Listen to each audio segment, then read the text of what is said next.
ನಮಸ್ಕಾರ ವೀಕ್ಷಕರೇ. ದೇಶದ ಹಣಕಾಸು ವ್ಯವಸ್ಥೆಗೆ ಸಂಬಂಧಿಸಿದಂತೆ ಮತ್ತೊಂದು ಅತ್ಯಂತ ಮಹತ್ವದ ಬೆಳವಣಿಗೆ ಇದೀಗ ರಾಷ್ಟ್ರವ್ಯಾಪಿ ಚರ್ಚೆಗೆ ಕಾರಣವಾಗಿದೆ. 2000 ರೂಪಾಯಿ ನೋಟುಗಳ ಚಲಾವಣೆಯನ್ನು ಹಿಂಪಡೆದ ನಂತರ ಇದೀಗ 500 ರೂಪಾಯಿ ನೋಟುಗಳ ಭವಿಷ್ಯ ಕುರಿತಂತೆ ಹಲವು ವರದಿಗಳು ಹೊರಬಿದ್ದಿವೆ.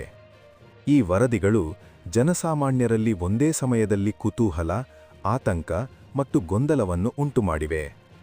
ಭ್ರಷ್ಟಾಚಾರ, ಕಪ್ಪು ಹಣ ಸಂಗ್ರಹ, ಅಕ್ರಮ ನಗದು ವಹಿವಾಟು ಮತ್ತು ತೆರಿಗೆ ತಪ್ಪಿಸುವ ಪ್ರವೃತ್ತಿಗೆ ಕಡಿವಾಣ ಹಾಕುವ ಉದ್ದೇಶದಿಂದ ಕೇಂದ್ರ ಸರ್ಕಾರ ಕಳೆದ ಕೆಲವು ವರ್ಷಗಳಿಂದ ನಗದು ಆಧಾರಿತ ಆರ್ಥಿಕತೆಯನ್ನು ಕಡಿಮೆ ಮಾಡುವ ದಿಕ್ಕಿನಲ್ಲಿ ಕ್ರಮಗಳನ್ನು ಕೈಗೊಳ್ಳುತ್ತಿದೆ.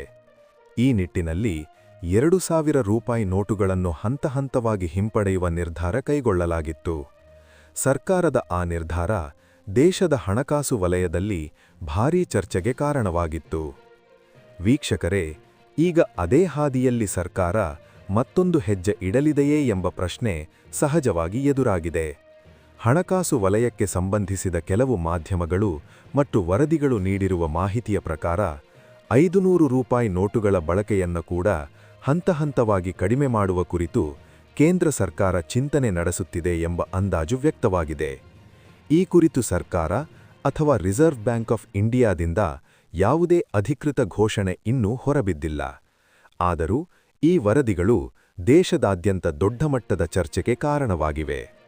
ಸರ್ಕಾರದ ಈ ಚಿಂತನೆಯ ಹಿಂದೆ ಇರುವ ಪ್ರಮುಖ ಕಾರಣ ಡಿಜಿಟಲ್ ವಹಿವಾಟುಗಳನ್ನು ಉತ್ತೇಜಿಸುವ ಉದ್ದೇಶವಾಗಿದೆ ಎಂದು ಹೇಳಲಾಗುತ್ತಿದೆ. ಭಾರತವನ್ನು ನಗದು ರಹಿತ ಅಥವಾ ಕನಿಷ್ಠ ನಗದು ಬಳಕೆಯ ಆರ್ಥಿಕತೆಯತ್ತ ಕ್ರಮೇಣ ಕರೆದೊಯ್ಯುವುದು ಸರ್ಕಾರದ ದೀರ್ಘಕಾಲೀನ ಗುರಿಯಾಗಿದೆ.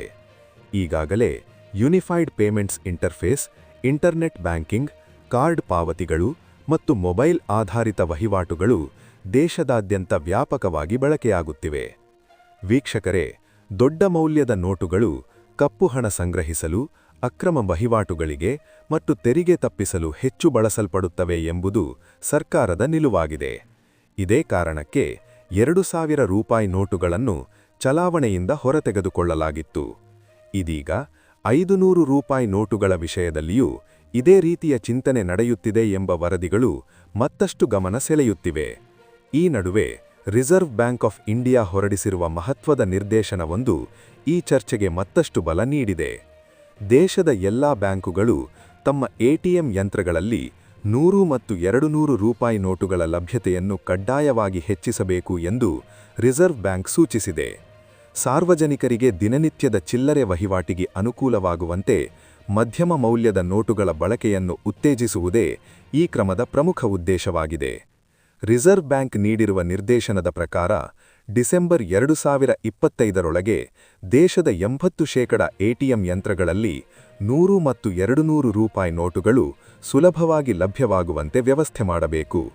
ಅದೇ ರೀತಿ ಮಾರ್ಚ್ 31, 2026ರೊಳಗೆ ದೇಶದ 90% ಎಟಿಎಂಗಳಲ್ಲಿ ಕನಿಷ್ಠ ಒಂದು ಕ್ಯಾಸೆಟ್ನಲ್ಲಿ 100 ಅಥವಾ 200 ರೂಪಾಯಿ ನೋಟುಗಳನ್ನು ವಿತರಣೆಗೆ ಸಿದ್ಧವಾಗಿಡಬೇಕು ಎಂದು ಸ್ಪಷ್ಟ ನಿರ್ದೇಶನ ನೀಡಲಾಗಿದೆ.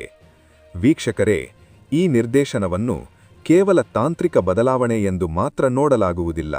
ಇದು ದೇಶದ ಕರೆನ್ಸಿ ಬಳಕೆಯ ದಿಕ್ಕು ಯಾವತ್ತಿಗೆ ಸಾಗುತ್ತಿದೆ ಎಂಬುದಕ್ಕೆ ಸ್ಪಷ್ಟ ಸೂಚನೆ ಎಂದು ಹಣಕಾಸು ತಜ್ಞರು ಅಭಿಪ್ರಾಯಪಡುತ್ತಿದ್ದಾರೆ.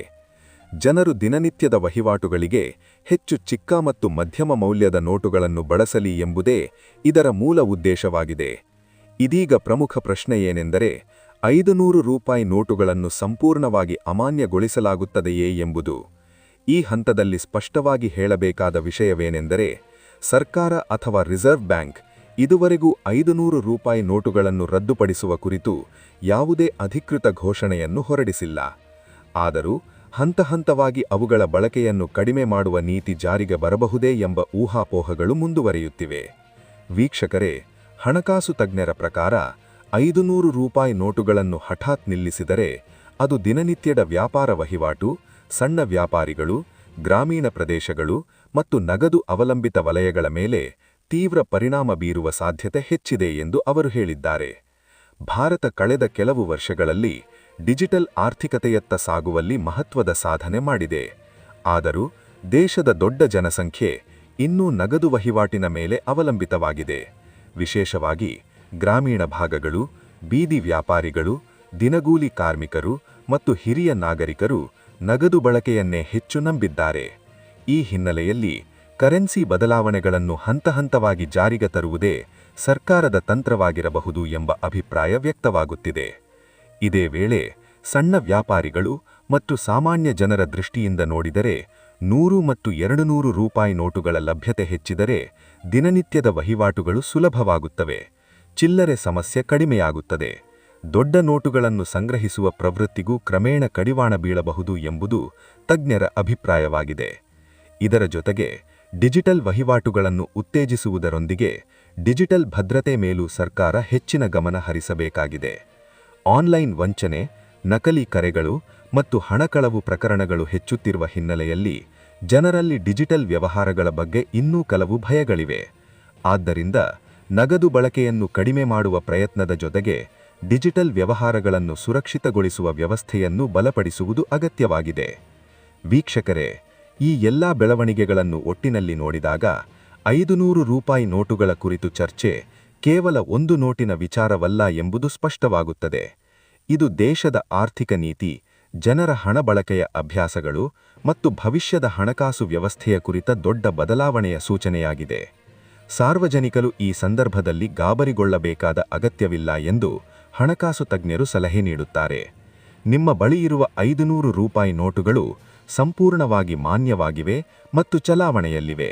ಯಾವುದೇ ಕರೆನ್ಸಿ ಬದಲಾವಣೆ ಜಾರಿಗೆ ಬರಬೇಕಾದರೆ ಸರ್ಕಾರ ಮತ್ತು ರಿಸರ್ವ್ ಬ್ಯಾಂಕ್ ಮುಂಚಿತವಾಗಿ ಸ್ಪಷ್ಟ ಮಾಹಿತಿ ನೀಡುತ್ತದೆ. ಮುಂದಿನ ದಿನಗಳಲ್ಲಿ ಸರ್ಕಾರ ಅಥವಾ ರಿಸರ್ವ್ ಬ್ಯಾಂಕ್ ಆಫ್ ಇಂಡಿಯಾದಿಂದ ಈ ವಿಷಯಕ್ಕೆ ಸಂಬಂಧಿಸಿದ ಯಾವುದೇ ಅಧಿಕೃತ ಪ್ರಕಟಣೆ ಹೊರಬಿದ್ದ ಕ್ಷಣವೇ ಅದರ ನಿಖರ ಮಾಹಿತಿಯನ್ನು ನಿಮಗೆ ತಕ್ಷಣ ತಲುಪಿಸುವ ಹೊಣೆ ನ್ಯೂಸ್ ಫಾರ್ ಕರ್ನಾಟಕದದ್ದು. ಕರೆನ್ಸಿ ಬದಲಾವಣೆಗಳು, ಬ್ಯಾಂಕಿಂಗ್ ನಿಯಮಗಳು ಮತ್ತು ದೇಶದ ಆರ್ಥಿಕ ವ್ಯವಸ್ಥೆಗೆ ಸಂಬಂಧಿಸಿದ ಎಲ್ಲಾ ಪ್ರಮುಖ ಸುದ್ದಿಗಳನ್ನು ನಾವು ನಿರಂತರವಾಗಿ ನಿಮಗೆ ನೀಡುತ್ತೇವೆ. ವೀಕ್ಷಕರೇ, ಈ ಮಾಹಿತಿ ನಿಮಗೆ ಉಪಯುಕ್ತವಾಗಿದೆ ಎಂದು ಅನಿಸಿದರೆ ಈ ವಿಡಿಯೋಗೆ ಲೈಕ್ ಮಾಡಿ, ನಿಮ್ಮ ಅಭಿಪ್ರಾಯವನ್ನು ಕಮೆಂಟ್ ಮೂಲಕ ಹಂಚಿಕೊಳ್ಳಿ. ಇಂತಹ ಸರ್ಕಾರಿ ಮತ್ತು ಹಣಕಾಸು ಸುದ್ದಿಗಳ ನಿಖರ ಮಾಹಿತಿಗಾಗಿ ನ್ಯೂಸ್ ಫಾರ್ ಕರ್ನಾಟಕ ಚಾನಲ್ ಅನ್ನು ಸಬ್ಸ್ಕ್ರೈಬ್ ಮಾಡಿ. ಧನ್ಯವಾದಗಳು.